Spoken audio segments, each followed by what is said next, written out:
మాకు కొన్ని విషయాలు వింటుంటే ఇందాక మాట్లాడిన రమ్య గారు అట్లాగే నారాయణ స్వామి గారు మిగతా మిత్రులందరూ మాట్లాడుతుంటే ఒకటే ఒక అనుమానం వచ్చింది నాకు.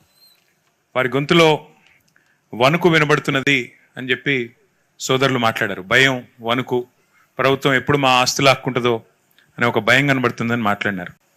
నిన్న ముఖ్యమంత్రి గారు మాట్లాడింది కూడా మేమందరం చాలా ఓపికగా వివరంగా ఏమైనా చెప్తారేమో, వివరణాత్మకంగా ఏమన్నా ప్రజల బాధ నుంచి ఉపశమనం కలిగించే విధంగా ఏమైనా చెప్తారేమో అని చెప్పి ఆశించాం. కానీ వాళ్ళ ప్రభుత్వం వ్యవహారం, ముఖ్యంగా ముఖ్యమంత్రి గారి వ్యవహారం చూస్తుంటే నాకు ఒక తెలుగు సామెత గుర్తొస్తున్నది. వెనుకటికి ఎవరికో మింగడానికి మెతుకు లేదంట కానీ మీసాలకు సంపెంగ నూనె పెట్టినట్టు వెనకటికి ఎవడు. అట్లే ఉన్నది ముఖ్యమంత్రి రేవంత్ రెడ్డి గారి వ్యవహారం చూస్తుంటే. నేనేదో ఉత్తగా ఆయన మీద కోపంతోనూ ఇంకొకరి మీద కోపంతోనూ చెప్తలేను.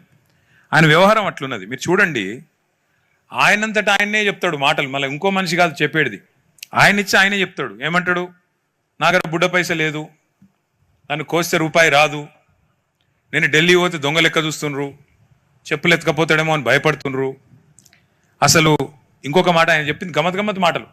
రిటైర్ అయ్యే ఉద్యోగులకు ఏనికి పైసలు లేవు, రైతు బంధు ఏనికి పైసలు లేవు, 100 రోజుల్లో నేను చేస్తా అని చెప్పిన మాట వాస్తవమే, కానీ మహిళలకు 2,500 ఇస్తా అని చెప్పిన మాట వాస్తవమే, 2.5 ఇండ్లు అయిన మాట వాస్తవమే, అట్లాగే 100 రోజుల్లో 4,000 రూపాయల పెన్షన్ ఇస్తా అని ముసలోళ్ళకి చెప్పింది వాస్తవమే, 100 రోజుల్లో రైతులందరికీ రైతు బంధు మార్చేసి రైతు భరోసా పెట్టి 15,000 ఇస్తా అని చెప్పిన మాట వాస్తవమే, తులం బంగారం ఇస్తా అని చెప్పిన మాట వాస్తవమే.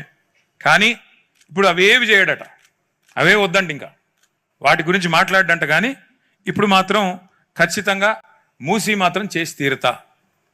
మరి ఏందో ఈ విచిత్రమైన మనస్తత్వం అర్థం కాదు.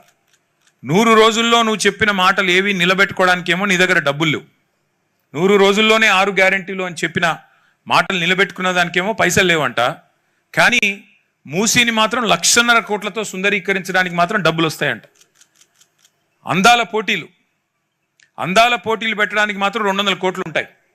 కానీ ఇక్కడ ఇచ్చిన హామీలు అమలు చేసేదానికి మాత్రం డబ్బులు లేవు. ఆయన ఎవరో ఫుట్బాల్ ఆడడానికి మాత్రం 200 కోట్లు పెట్టడానికి పైసలు ఉంటాయి. కానీ ప్రజలకు ఇచ్చిన హామీలు అమలు చేయడానికి పైసలు లేవు. అందుకే అన్నాను, నేనేదో కోపంతో ఇంకోదాంతో కాదు, మింగ మెతుకులేదు కానీ మీసాలకు సంపెంగ నూనె అన్నట్టు ఇవాళ ముఖ్యమంత్రి రేవంత్ రెడ్డి గారి వైఖరి, రేవంత్ రెడ్డి గారి ప్రవర్తన ఉన్నది. కేసీఆర్ గారు గతంలో ముఖ్యమంత్రిగా ఉన్నప్పుడు ఒకసారి అసెంబ్లీలో పవర్ పాయింట్ ప్రజెంటేషన్ ఇచ్చారు. దేని గురించి?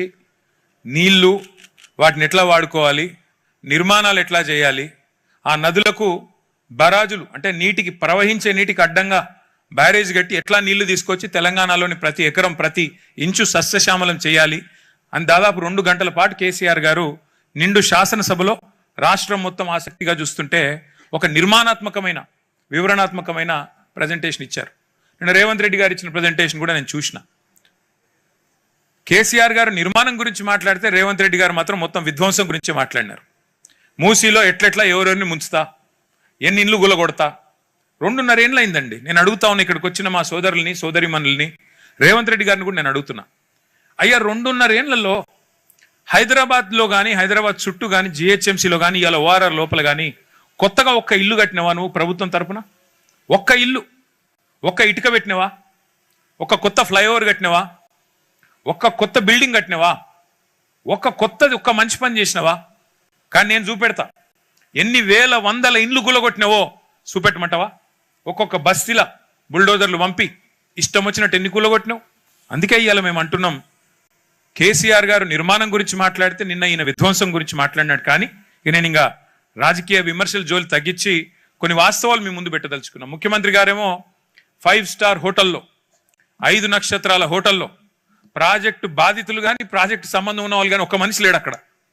5 స్టార్ హోటల్లో మంచి ఏసీ రూములో సూట్లు బూట్లు వేసుకున్న వాళ్ళ మధ్యన హైదరాబాద్ని ఎట్లా సుందరీకరిస్తాను, ఏం చేస్తానని చెప్పి 1,50,000 కోట్లు ఎట్లా ఖర్చు పెడతానని ముఖ్యమంత్రి గారు నిన్న పవర్ పాయింట్ ప్రజెంటేషన్ ఇచ్చారు. అందుకే మేమేమనుకున్నాం, అసలైన బాధితులు ఎవరైతే ఆస్తి కోల్పోతున్నాం, ఎవరైతే భూములు పోతాయి, మా ఇండ్లు పోతాయి, మా కొంప కొల్లేరు చేసి ఈయన మరి ఏదో కడతానంటున్నాడు అని బాధతో అర్థనాదాలు చేస్తున్నారో ఆ మూసీ తీరంలోనే పెట్టాలి, అక్కడనే పెట్టాలని చెప్పి ఇవాళ power point versus public point అని చెప్పి ఇక్కడ మేము ఈ సమావేశం పెట్టాం. మీకు కొన్ని విషయాలు, వాస్తవాలు చెప్పాలి.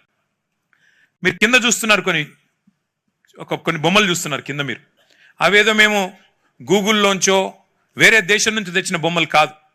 అవన్నీ కేసీఆర్ గారి ప్రభుత్వంలో మీరు చూస్తున్నామని మూసీ తీరంలో మనం ఆనాడు చేసిన సుందరీకరణకు సంబంధించిన బొమ్మలు అవి కింద ఉన్నాయి. మీరు మళ్ళీ చూపెడతాను మీకు.